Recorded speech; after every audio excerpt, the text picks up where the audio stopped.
आपण बघत आहात CTV न्यूज नजर प्रत्येक बातमीवर। हिंदी आणि मराठी भाषेत बातम्या प्रसारित करणारे जिल्ह्यातील एकमेव channel, sponsored by Sukhkarta associates. आणि आता पाहूया गेल्या 24 तासातील बातम्या पटापट।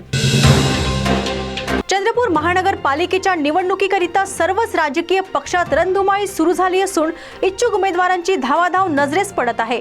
28 तारखेनंतर असलेल्या लढतीचे चित्र स्पष्ट होणार असून कुठल्या प्रभागात कोण कोणाविरुद्ध लढतो हे स्पष्ट होईल।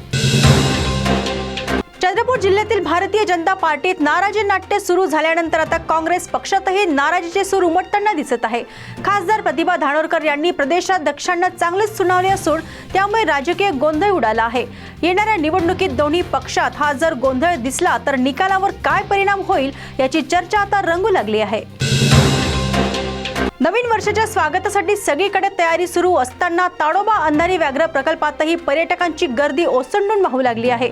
परंतु मागील 2 दिवसात पर्यटकांचे 21 बनावटी आधार कार्ड आढळल्याने एकच खळबळ उडाली आहे। स्थानिक रिसॉर्ट मालकांशी संगनमत करून हा बेबनाव रचला जात असावा असा संशय व्यक्त करण्यात येत आहे।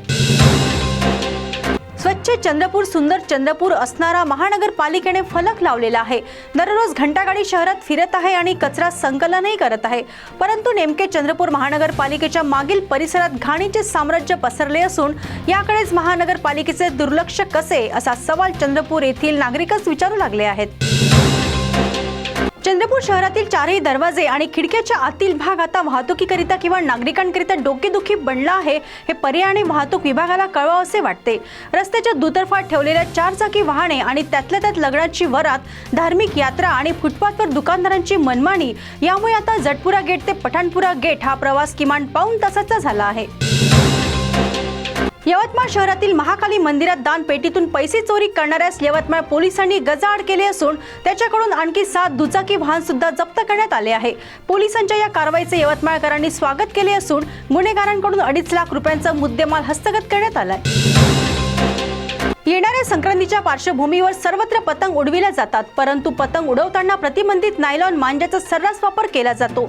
या विरोधात उच्च न्यायालय खंडपीठ नागपूर यांनी कठोर भूमिका घेत अल्पवयीन मुलगा नायलॉन मांजाने पतंग उडवताना आढळल्यास संबंधित पालकांकडून 50,000 रुपये दंड, तर प्रौढ व्यक्ती नायलॉन मांजाचा वापर करताना आढळल्यास त्या व्यक्तीकडून 50,000 रुपये दंड आकारण्यात येईल। त्याचसोबत नायलॉन मांजाचा साठा विक्रीसाठी आढळलेल्या विक्रेत्याकडून प्रत्येक वेळी उल्लंघन केल्यास 2.5 लाख रुपयांचा दंड ठोठावण्यात येणार आहे।